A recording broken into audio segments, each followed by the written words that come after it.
Бүгүн Бишкек шаарынын сотунда Жогорку кеңештеги Атамекен фракциясынын депутаты Аида Салянованын соты уланды. Шаардык соттун судьялары Аида Саляновага карата райондук сот чыгарган өкүмдү күчүндө калтырды. Судебная коллегия, руководствуясь статьями 347, 348 УПК Кыргызской Республики приговорила. Приговор Ленинского районного суда город Бишкека 10 октября 2017 года в отношении Саляновой Аиды Джейштетовны оставить без изменения апелляционное представление государственного обвинителя Бусурманкулова, апелляционную жалобу адвоката Жакупекова оставить без удовлетворения. Приговор может быть обжалован в Верховный суд Кыргызской Республики в порядке надзора. Сот отурумунда Аида Салянованын тарапташтары эреже боюнча жарыш сөздөн кийин айыпталуучу акыркы сөзүн айткан соң чечим окулууга тийиш экенин айтып нааразы болушту.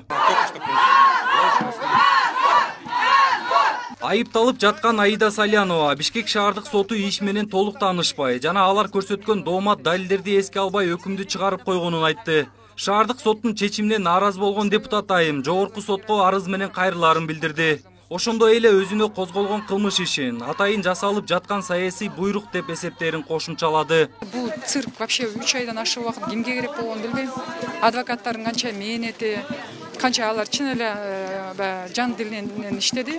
Ошолордун эмгеги каяка кетти билбейм. Эч укпаптыр, эчтеке болуптур. Бул убакыт жөн эле кетиптир да. Мен айтып эле келатам, бул иш козголо электе, менин үстүмөн иш козголо электе эле.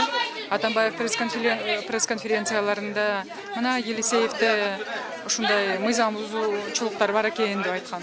Бул эмне? Бул деген правоохранительный органдарды иштегиле, жок болсо да тапкыла, Салянованы күнөөлөгүлө деген эле соттор менен прокурорлорго заказ болчу. Башка эмне деп айтууга болот? Жогорку кеңештин депутаты Жанар Акаев Аида Саляновага чыккан өкүмдү адилетсиз деп баалады.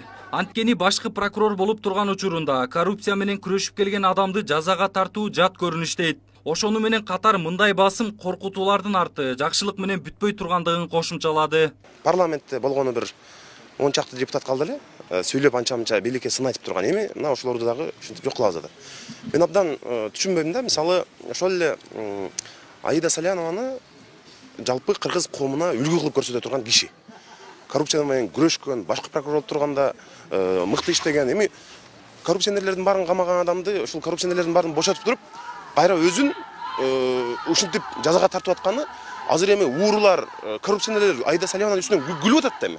Ушундай болсо ким күрөшөт? Кайсы генералдык прокурор же кайсы күч органдары коррупция менен күрөшөт? Президент келди деп атабыз, эми ушул саясий куугунтуктарды токтотсо, саясий оппоненттерине болгон мына Бектур Асановдорду карагыла, буларга эмне деген мындай кордук.